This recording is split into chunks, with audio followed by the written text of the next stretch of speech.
네, 특집 8시 뉴스 전해드리고 있습니다. 말 그대로 기록적인 폭우가 쏟아지는 어젯밤, 윤석열 대통령이 자택에서 전화로 대책을 지시했던 걸 두고 논란이 벌어졌습니다. 민주당은 국가재난대응이 부실했다고 몰아붙였고, 대통령실은 현장 대처 역량을 고려한 거라고 반박했습니다. 보도에 최고은 기자입니다. 어젯밤 11시 54분, 대통령실이 출입기자들에게 이런 공지를 했습니다. 윤석열 대통령이 이상민 행안부 장관으로부터 집중 호우 상황을 보고받고 주민 사전 대피, 출근 시간 조정 등 대책을 마련하라고 지시했다는 내용입니다. 당시 윤 대통령은 서초동 자택에 머물고 있었습니다. 이후 오늘 아침 출근해 긴급대책회의와 국무회의를 조제하고 국민의 생명과 재산보다 더 소중한 것이 어디 있겠습니까? 끝까지 긴장을 놓지 말고 총력 대응해 주실 것을 거듭 당부드립니다.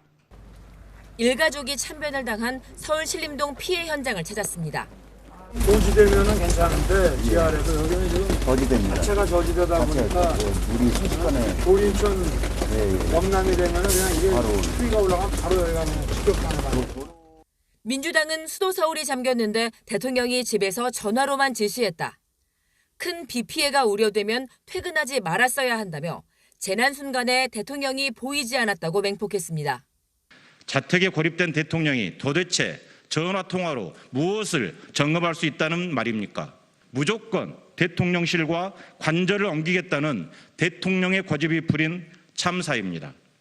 대통령실은 자택이 고립돼서 못 나간 건 사실 무근이라며 대통령은 오늘 새벽 3시까지 자택에서 실시간으로 보고받고 지시를 내렸다고 반박했습니다.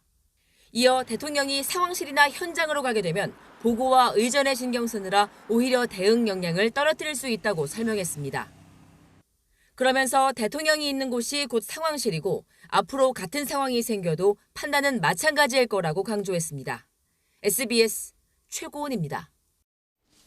네, 안녕하십니까. 김현우입니다. 더 많은 뉴스와 라이브 이벤트를 보고 싶으시면 화면 오른쪽을 눌러서 구독해 보시길 바라겠습니다. 또 저희 SBS 앱을 다운로드 하시면 속보 알림도 받아보실 수 있습니다. 항상 저희 SBS 뉴스를 시청해 주셔서 대단히 고맙습니다.